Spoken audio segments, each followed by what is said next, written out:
Di sini ada pengertian Aufklärung. Aufklärung atau zaman pencerahan adalah sebuah gerakan besar di Eropa pada abad ke-18 yang memberi kedudukan luar biasa pada akal budi manusia. Istilah Aufklärung sendiri berasal dari bahasa Jerman yang berarti pencerahan. Zaman yang sering disebut sebagai kelanjutan dari Renaissance ini melahirkan berbagai pemikiran seperti rasionalisme, empirisme, Kantianisme, idealisme, positivisme, pragmatisme, fenomenologi, sekulerisme, dan eksistensialisme.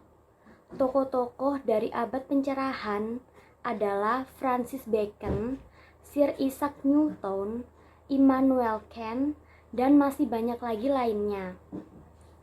Pengaruh Aufklärung terhadap dunia dan Indonesia sangat besar, khususnya dalam bidang perkembangan teknologi dan pemikiran yang mewarnai zaman modern.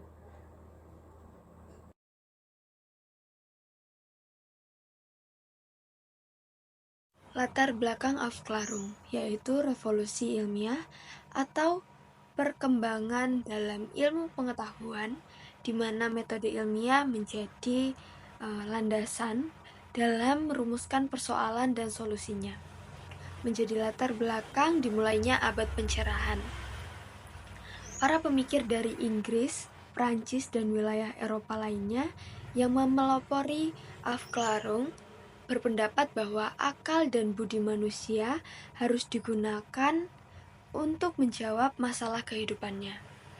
Aufklärung menekankan pada gagasan yang berpusat pada pengajaran, kebahagiaan, kedaulatan akal, dan indera sebagai sumber utama pengetahuan.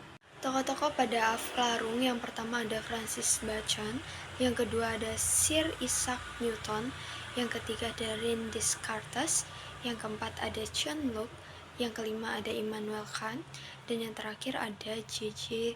Rousseau.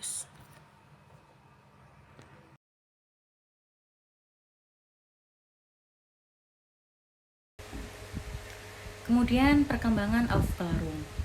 Pada abad pencerahan di Eropa berkembang dari negara Inggris, Perancis, dan juga Jerman. Di Inggris dimulainya abad pencerahan ditandai dengan disahkannya Undang-Undang Kebebasan berpikir pada pertengahan abad ke-17. Kemudian setelah itu muncul aliran filsafat yang sangat berpengaruh terhadap aspek kehidupan masyarakatnya. Ilmuwan Inggris yakni Sir Isaac Newton adalah salah satu peletak dasar bagi terjadinya Aufklärung. Dan karyanya yang berjudul Ilmu Pengetahuan Alam berdasarkan prinsip-prinsip matematis telah berpengaruh terhadap berkembangnya ilmu pengetahuan pada saat itu. Kemudian di Perancis, tokoh abad pencerahan berasal dari golongan seniman, sastrawan, ilmuwan, dan wartawan. Mereka umumnya menginginkan adanya peruntuhan dominasi kekuasaan monarki dan juga gereja. Pada periode awal Aufklärung ditandai dengan kematian Louis XV pada 1715 hingga pecahnya revolusi Prancis pada 1789. Sedangkan periode Aufklärung di Jerman ditandai dengan munculnya tokoh pemikir seperti Immanuel Kant dengan slogannya yakni beranilah berpikir sendiri. Kant mengajak orang-orang lebih berani menggunakan akalnya untuk menciptakan sebuah kemajuan.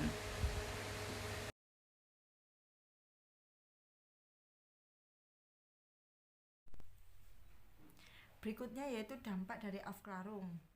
Dalam pengaruh Aufklärung terhadap Indonesia atau dunia itu sangat besar, bahkan abad pencerahan juga melahirkan beberapa filsafat penting yang masih diadopsi hingga saat ini. Berikut ini adapun pengaruh Aufklärung terhadap di dunia, yaitu yang pertama muncul dan berkembangnya paham individualisme, sekularisme, dan juga humanisme.